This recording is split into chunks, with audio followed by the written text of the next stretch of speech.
তো তোমাদের এই সময় থেকে ওরা অ্যাডমিশন পর্যন্ত কি কি করে রয়েছে একটু, ঠিক আছে? বল কি এখন আগে বলবে। যদি সাবজেক্ট ওয়াইজ বলি, কেমিস্ট্রিটা আসলে এইচএসসির আগে ভালো করে করে নেই ভালো।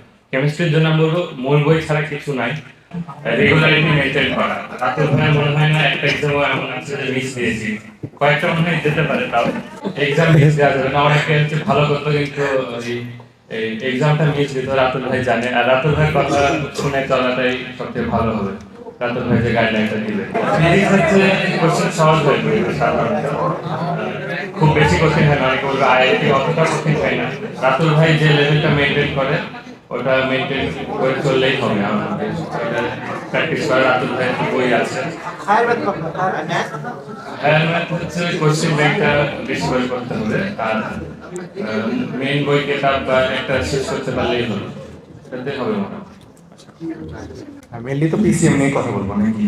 ফিজিক্সটা কোয়েশ্চেন আসলে কঠিন হয় না, আমরা এতদিন ধরে দেখছি কোয়েশ্চেন আমি আহমরি ওরকম চেঞ্জও করে না, বাট একটু জানা থাকা ভালো যে তোমার বেসিকটা থাকলে কোয়েশ্চেন একটু করে দিলে অনেকে পারে না, এটা সত্যি কথা। মানে যারা দেখা যায় যে ফুললি কোয়েশ্চেন ব্যাংক মুখস্থ করে চলে আসছে, ওরা জানে যে এই জায়গায় ওরকম করে দিয়ে এরকম করে করে দিতে হয়, জানে না কেন করলো।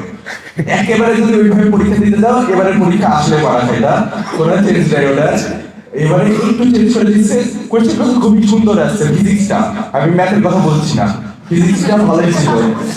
ফিজিক্সের এই কোয়েশ্চেন ড্রপের কোয়েশ্চেন, তারপর ওগুলো কোয়েশ্চেন মানে যে জানে যে শক্তি খাটাতে হবে, শক্তি সংরক্ষণ খাটাতে হবে, তারপর ভরবেগ দিয়ে করতে হবে, ওগুলো যদি বুঝে বুঝে আগাতে পারে তাইলে কোনো সমস্যা হওয়ার কথা নয়। বিশেষ করে ফার্স্ট পেপারটা একটু বুঝে, সেকেন্ড পেপার আল্লাহর রাস্তে আমি যতগুলো দেখছি ওই সূত্র টাইমে সেকেন্ড পেপার গুলো এটাতে এতক্ষণ বোঝার কথা, সূত্র দিয়েই বেশিরভাগ ব্যায়াম করা যায় সেকেন্ড পেপারে।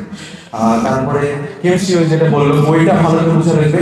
অনেকের কাছে হাজারের বই একটু এলোমেলো লাগে, হাজার স্যারের বই, তাও ওটা পড়াই মেন, ওটার উপরে কিছু নাই আমাদের। হ্যাঁ, কিছু বলারই নাই, ঠিক। আর ম্যাথের বিষয় হচ্ছে ম্যাথের কোয়েশ্চেন কমন আসলে কমন, না আসলে নাই, ওটা ওটার কোনো মিনিং পয়েন্ট নাই যে পারে আসলে আমরা না। তোমরা চেষ্টা করতে পারো, প্রমাণিত লিখে আসতে পারো।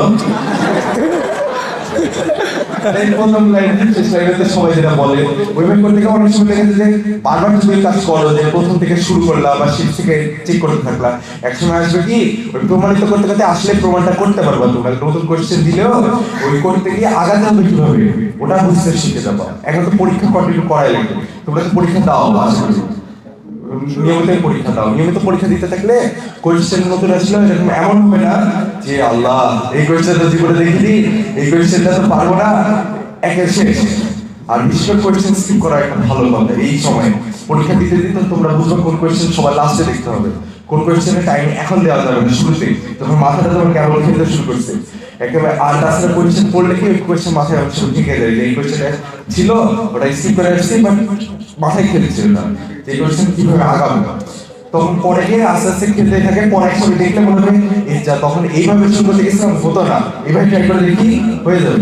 আমি এবার একটা কোয়েশ্চেন মানে এত সুন্দর লাগছে আমার ইন্ডিকেশন একটা √1 + e⁻x, আমি কোয়েশ্চেন দেখে ভাবছিলাম এই কোয়েশ্চেন তো পারবোই, শুরু করতে গিয়ে দেখছি হচ্ছে না। এখন পরীক্ষার মাঝে তো আমার ওই কোয়েশ্চেন করার তো সময় নাই, কিছু নাই, বাদ দিয়ে দিয়েছিলাম পরীক্ষা। তাও ভালো করে টাইম অনেক দিয়েছিল, লাস্টে আধা ঘন্টা আমি 3বার ট্রাই করছি, 3 নাম্বার মানে মিটে গেছি আমার।